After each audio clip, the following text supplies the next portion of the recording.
teman-teman semuanya, selamat datang di Elevate Podcast. Hari ini kita kedatangan salah satu tamu yang sangat amat berbakat dan ini dia Davina. Halo semuanya. Nah, mungkin kamu bisa ceritain dulu nama kamu, background kamu, dan bakat-bakat kamu. Oke, halo semuanya. Perkenalkan, nama aku Davina. Aku juga mahasiswi komunikasi Presiden University batch 2023. Aku performer, dancer, contemporary dancer, dan juga singer, songwriter. Oh my god, itu kan banyak banget. Enggak, Banyak itu. terima kasih. Nah, kamu apa sih yang memotivasi untuk start nari khususnya di contemporary dance ini? Oke, yang memotivasi sebenarnya berawal dari keisengan. Dulu kan pas liburan SMA kelas 12 tuh lama banget ya buat masuk kuliah. Dan aku tuh dulu nungguin hasil UTBK terus pontang-panting, aduh masuk PTN mana nih. Ternyata di PU, tapi puji Tuhan bersyukur juga. Seneng banget, tapi pas aku masa-masa ngejelas itu tuh kayak pingin punya kesibukan gitu. Teman-temanku yang lain udah punya kesibukan, mereka mungkin ada yang mulai start part time, freelance gitu. Aku ngapain ya? Aku pingin coba punya bakat baru, pingin menikmati waktu-waktu ini dengan produktif gitu. Dan aku akhirnya menemukan, contemporary dancer tuh aku banget gitu. Dan kamu langsung jatuh cinta gitu ya? Iya, betul sekali, jatuh cinta. Bukan sama cowok, tapi sama dance. Oke. Anyway. Nah, ada gak sih ya orang yang memotivasi kamu atau orang yang bikin kamu tuh jadi suka banget gitu sama contemporary dance? Oke, motivasi itu coach aku sih. Karena aku kan dari SMA udah teater. Aku dulu kayak ketua teater di SMA aku. Dan punya coach yang keren banget namanya Kak Rinaldi Zulkarnain. Kalau kalian tahu yang tuan-tuan dan nyonya-nyonya tenang itu coach aku. Dan dia bantuin aku banget buat menemukan sebenarnya apa sih bakat seni yang cocok sama aku. Soalnya aku dari dulu tuh acting tuh agak gak pede. Nyanyi juga sebenarnya suara aku tuh pas-pasan guys. Enggak guys, bohong guys, bagus guys.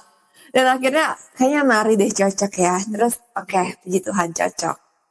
Gitu. Kamu nyanyi ragu, terus acting ragu. Nah saat kamu start dance ini kamu ada keraguan juga gak sama diri kamu? Pastinya sih, aku kan dance itu based off the lagu sama perasaan yang lagi aku gumulkan kan. Terus aku tuangkan ke dalam gerakan. Awalnya tuh banyak orang yang ngerasa kamu tuh apaan sih gitu. Maksudnya kayak gerakannya tuh gak jelas, kayak tiba-tiba tangannya gimana, kaki-kakinya gimana, pentakilan gitu. Orang tuh ngelihatnya abstrak gitu, gak ada yang kamu sampaikan. Tapi pelan-pelan aku mulai ngerasain kalau kita tuh punya ritmik di tubuh kita, ada namanya pelajaran di kontemporer tuh. Pokoknya harus fokus ke satu gerakan, habis itu ke gerakan lain biar orang tuh pas nonton tuh bisa bisa tahu, bisa terdeliver dan juga translate di pikiran orang-orang.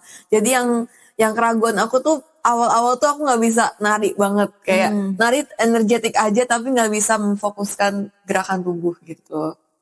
Nah di dalam tarian kamu itu gerakannya itu lebih ke yang spontan kah atau terstruktur udah yang kamu bayangin lagunya begini nanti gerakannya begini-begini gitu? Aku spontan guys. Aku kalau nari even itu di panggung, saya lagi diundang atau disuruh pentas di panggung tuh aku pasti spontan walaupun aku udah dengerin lagunya udah ada di otak. Tapi pas aku lihat lagi videonya atau pas aku ngeliat lagi pas aku di panggung itu kok beda ya sama yang aku latihan. Jadi kayak spontan sebenarnya. Improve. Karena kalau ditonton sama orang sama latihan sendiri tuh feelnya beda ya. Jadi kayak pingin ada lebih gebrakan gitu kan kalau di panggung. Aku tuh jujur nggak pernah latihan yang kayak kalau kalian lihat aku sampai muter-muter gitu pakai kaki itu nggak pernah. Jadi itu pertama kali banget di panggung itu. Akhirnya di panggung aku coba, kayak aku eksperimen sih, aku coba can I do it? Oke. Lagi di panggung, lagi nari, ditonton orang, terus kayak aku mau lanjut, aku mau muter-muter, aku mau jumpalitan terus ya. Berarti kamu udah yakin banget tuh kayak yakin. Aku mau begini gitu. Iya, yakin panggungnya juga kuat ya pastinya ya. Pernah hampir roboh, aku panik tapi aku nggak ngeliatin banget, jadi kayak Tapi nggak roboh kan? Nggak roboh puji Tuhan, tapi hampir. Lucu sih kalau roboh. Lucu dan malu kan. Tapi enggak. Amin. Tapi memang kalau kayak gitu itu memang harus yakin gitu loh kalau mau yakin dan percaya. Karena misal kalau nyanyi mau improve tapi nggak pede pasti ending-endingnya males. Iya, Kalau nggak males goyang. Kalau di dance gimana? Kalau di dance mau improve tuh harus Kepleset kah atau gimana? ya pleset juga bisa. Aku kalau kalian lihat, aku tuh sering pakai kain. Kadang tuh kainnya tuh keinjek di kaki, terus kayak aduh kelihatan kepleset. Kadang tuh orang realize Davina kamu sampai kepleset ya. Tapi ada juga yang realize itu mungkin tuh part of the choreography. Misalnya tuh di lagunya emang lagi kayak struggle gitu. Orang tuh kayak malah jadi iya, lebih dia power. jadi komunikasi sebenarnya powerful guys. Komunikasi lewat dia itu powerful karena orang tuh bisa melihat dari segala sudut pandang. Kadang ada yang mereka kira ini kesalahan, ada yang mereka kira ini wah ini part of the choreography. Padahal kadang enggak gitu. Kadang emang full Nggak sengaja. mistake gitu. Tapi ya Ya, oke. Terus kamu selama nari gitu, apakah kamu juga posting ke sosial media, ke TikTok, ke Instagram gitu? ya aku posting ke sosial media pastinya. Aku posting ke Instagram dan juga TikTok. Promosiin dong sekalian. @Davina Betari ya. Nah itu guys, Follow jangan ya. lupa di follow dan di like. Nah itu kamu juga selama posting-posting begitu, apakah kamu punya strategi tersendiri gitu? Kalau di TikTok seperti apa, kalau di Instagram seperti apa gitu? Strategi aku sih yang pasti aku harus post jam tertentu. Tapi buat sekarang sih aku based on mood aja sih. Dulu tuh weekend jam 7 itu posting yang paling peak moment banget. Tapi sekarang ya based on my mood aja sih. I see. Betul. Nah terus juga kalau nggak salah ini Davina abis rilis lagu teman. Boleh dong dikasih tahu lagunya apa gitu? Laguku namanya Bertahan Bukan Hidup. Wih. Anjay. Nah itu lagunya terinspirasi dari apa? Dari kisah sendiri sih tentang basically it's about life but just surviving hidup tapi kayak cuman buat bertahan kayak hampa terus kayak ya pokoknya hidup tuh cuman based on our routine aja nggak ada rasanya nggak ada maknanya gitu. Mungkin bisa diceritain sedikit gitu proses penulisan liriknya, penulisan apanya nadanya gitu, pembuatan nadanya atau gimana?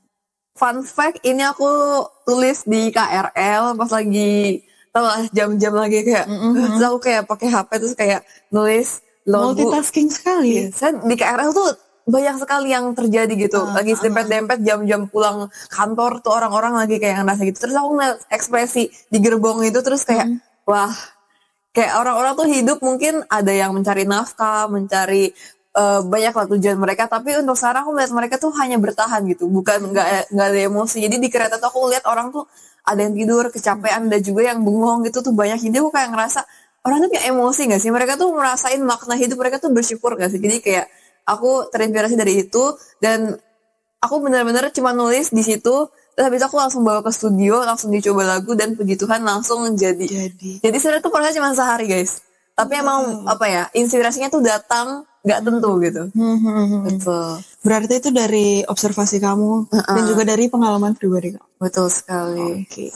Nah selama kamu posting-posting di sosial media gitu, apakah kamu ada kayak rasa takut kah sama viewers kamu gitu? Wah sering banget. Aku pernah dapat komentar buruk pasti pernah ya. Karena ini kan juga kontemporer tuh sesuatu yang baru di Indonesia. Kan biasanya kita tahu dance tuh dance K-pop atau dance modern yang keren. Tapi kali ini kontemporer bener-bener apa ya gila mungkin kedengarannya. Ada juga yang pernah komen ODGJ cantik-cantik tapi stres gila banget gitu. Harus tobat kah gitu. Aduh kalau diinget tuh lucu tapi pas aku pertama kali baca tuh ngakak, sedih ya? Sedih. Ngakak juga sih agak ketawa geli tapi sedih. Tertawa tapi terluka. Iya. Tertawa tapi terluka. Nah itu cara kamu menyiasati komentar-komentar seperti itu tuh dengan cara apa? Tetap posting aja sih ya udah tetap show to the world kalau ya udah kalau aku tuh kayak gini terserah kalian mikirnya gimana soalnya kita nggak mungkin bisa satisfy apa ya memuaskan semua orang jadi ya keep being ourselves aja gitu. Oke. Dan apakah dengan komentar-komentar seperti ini kamu pernah ngerasa apa ya kayak kehilangan semangat, kehilangan motivasi gitu? Posting. Pernah jujur sebulan sih bener-bener nggak posting kayak langsung bercermin wah apakah aku ini tapi aku curhat ke seniman-seniman lain kayak biasa dah omong orang-orang awam lihat kita tuh pasti ngerasa aneh ngerasa weird gitu nerd gitu jadi kayak oke. Jadi emang semua orang ini kayak experience global jadi semua orang merasakan semua seniman merasakan di apa ya, dikerdilkan usahanya, bener-bener kelihatan kecil gitu, tapi lama-lama ya bisa, mulai bisa. Berarti untuk awal-awal kayak like, komen gitu-gitu sangat mempengaruhi mental dan semangat kamu. Iya, Tapi betul. untungnya kamu punya orang-orang yang suportif, yang Betul. mendukung kamu. Seperti kamu juga. Oh my god. Jadinya kamu tetap bisa ada standing sampai hari ini. Iya, puji Tuhan. Puji Tuhan. Betul. Nah, menurut kamu dunia tari di era digital zaman sekarang tuh gimana sih?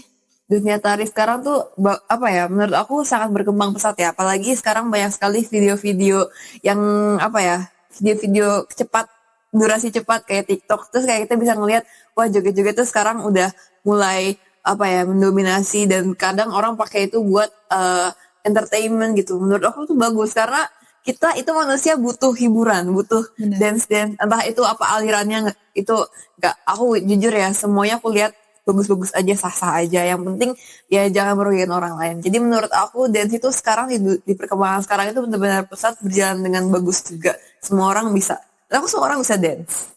Enggak, aku Bisa. kayak kanebo kering. Enggak. Bakatku yang lain. Oke. Tapi bisa. Bisa Iya. dance. Nah, kamu mungkin ada tips gitu, kayak caranya supaya konsisten posting atau mungkin konsisten dengan bakatnya gitu di era digital saat ini.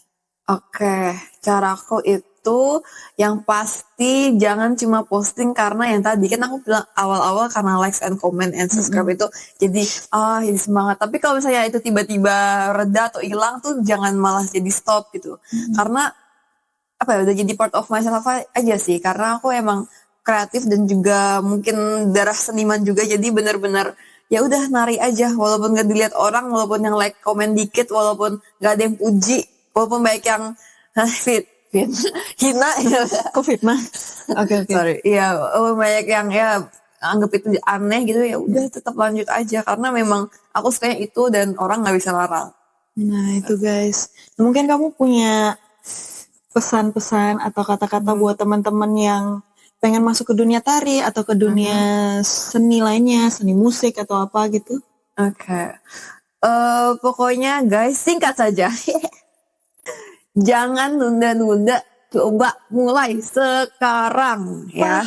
Paham. Nah, benar-benar yang perfect itu, sempurna itu ilusi, nggak ada yang benar-benar sempurna. Ada hal-hal yang perlu disiapin nggak sih sama mereka-mereka gitu yang tertarik? Coba aja kayak bikin video, mungkin kalian mungkin liatnya tuh kayak kalau dibandingin sama kreator lain tuh masih jelek, tapi itu kan maksimal dari kalian, nggak apa-apa, coba post aja tuh, pasti seiring berjalannya waktu, selama kalian post tuh bisa berprogres, terus kalian bisa update diri gitu, jadi kayak kalian bisa bisa saling tahu, oh ternyata aku kurangnya di sini gitu. Karena aku, kalau kalian lihat di 100 postingan aku, awal-awal videonya tuh bikin cringe guys, kalian aku geli juga, tapi aku nggak mau hapus. Karena apa? Karena kalau nggak ada video itu nggak ada aku yang sekarang gitu. Itu bagian dari perjalanan kamu lah ya. Betul. Prosesnya Davina untuk menjadi dancer yang keren seperti hari ini. Terima kasih, amin. Dan kamu juga keren. Amin. Dan ini juga sebenarnya tamparan buat aku, karena aku juga pengen menjadi seperti Davina gitu, yang posting-posting bakatnya gitu-gitu. Nah, bisa. Semua orang bisa. Kalian bisa semua. Nah itu teman-teman. Nah segitu aja sih podcast hari ini. Kiranya podcast hari ini bisa memotivasi kalian untuk yang masih takut-takut buat mulai dari sekarang, karena kapan lagi gitu kan ya. Kalau ditunda-tunda terus mah gak akan jadi gitu ya. Oke, terima kasih buat teman-teman yang udah nonton. Dan terima kasih juga buat Davina yang sudah menyempatkan waktu. Dan I'll see you guys on another episode. Dadah!